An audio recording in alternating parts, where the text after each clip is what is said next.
बिस्मिल्लाहिर्रहमानिर्रहीम। मैंने हल्का हल्का मेकअप किया और शादी पर चली गई। शादी मेरी खाला की बेटी फारिया की थी। उस शादी में एक लड़का बार बार मेरी तरफ देख रहा था। ये बात मेरी बहन ने नोट की और मुझे घर आकर बताया। ये सुनते ही मैं घबरा गई। बहन से कहा, ऐसा कुछ नहीं था, बस सब तुम्हारा वहम था, दोबारा मुझसे ऐसी बात मत करना। मेरी बहन अपनी ज़िद पर अड़ी रही और कहने लगी, अरे जिस तरह तुम्हें देख रहा था तो उससे तो लगता था कि वो तुमसे बहुत मोहब्बत करता है। कुछ दिनों के बाद अली की बहन हमारे घर आई और मेरी बहन को एक ख़त दिया जो कि अली ने लिखा था। ख़त में लिखा था, मेरा नाम अली है और जब मैंने तुम्हें पहली बार देखा तो मुझे उसी वक्त तुमसे मोहब्बत हो गई थी। हर वक्त तुम्हारे बारे में सोचता रहता हूँ। प्लीज़ तुम मेरे प्यार को कबूल कर लो, मैं तुम्हें हमेशा खुश रखूँगा। उसे ख़त के आखिर में अपना फ़ोन नंबर भी लिखा था और लिखा था, मैं तुम्हारी कॉल का इंतज़ार करूँगा। मेरी बहन ने कहा, अली तुमसे सच्ची मोहब्बत करता है। फिर तुमने कहा, कोई मोहब्बत नहीं करता, बस यूं ही कोई और लड़की चाहिए होगी, वरना मुझ में ऐसा क्या है कि मुझसे प्यार किया जाए।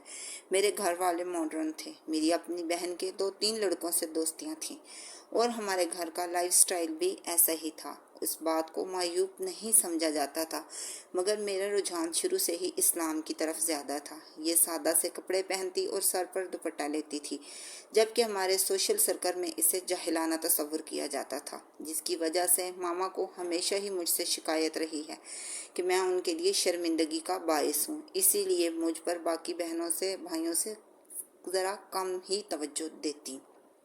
जब से अली का ख़त आया था, मेरा दिल बार बार उन अल्फाज की तरफ जाता और रुक जाता, मुझे तुमसे मोहब्बत है।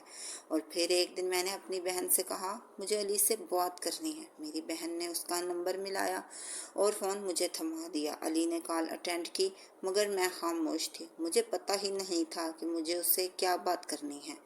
अली के बारे में पूछती रही और फिर उसके पूछने पर मैंने अपना नाम बताया। मेरा नाम सुनते ही वो खुश हो गया और मुझसे मेरा हाल अहवाल दरियाफ्त किया। वो कहने लगा, मैं तुम्हारी कॉल का बेताबी से इंतज़ार कर रहा था।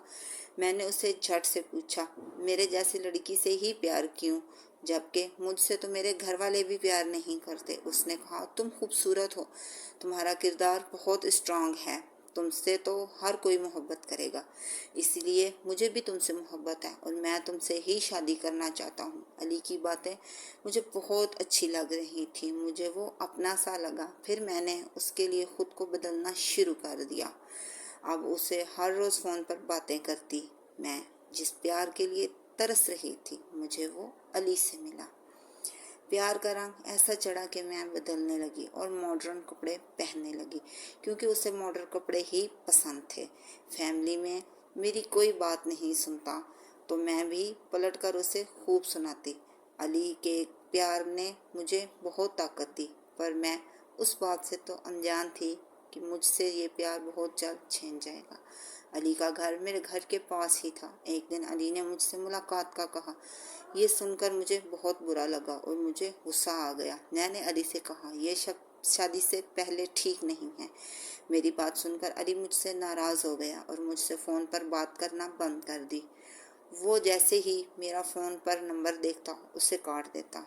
मुझे मेरा अल्लाह देख रहा है, मैं एक नामहरम के साथ क्या कर रही हूँ। कुछ दिन तो ऐसे ही चलता रहा, फिर मुझसे रहा नहीं जा रहा था। मैंने उसे मैसेज किया कि मैं मुलाकात के लिए तैयार हूँ। हमारी मुलाकात घर की छत पर हुई। मेरे पास आया, मेरा हाथ अपने हाथों में लिया और मुझे अपने बाजुओं में पकड़कर दीवानावार चूमने लगा। मुझे ऐसे लगा किसी ने मेरे सीने में खंजर घोंप दिया है। एकदम मुझे एहसास गुनाह गालिब आ गया। मुझे मेरा अल्लाह देख रहा है, मैं एक नामहरम के साथ क्या कर रही हूँ। मैं अपने रब को क्या मुंह दिखाऊंगी। एकदम से मैंने उसे धक्का दिया। जब मैंने अली को फ़ोन किया तो उसने मुझे ऐसी बातें सुनाई कि अल्लाह की पनाह। वो कहने लगा, तुम इस काबिल ही नहीं हो कि तुमसे प्यार किया जाए, दफ़ा हो जाओ, आज के बाद मुझे फ़ोन मत करना। ये कहकर उसने मुझे ब्लॉक कर दिया। उसी दिन से कुछ दिन तो मैं उदास रही। फिर अल्लाह ताला से रो रो कर अपने गुनाहों की माफ़ी मांगी और अल्लाह ने मुझे माफ़ कर दिया। वो ऐसे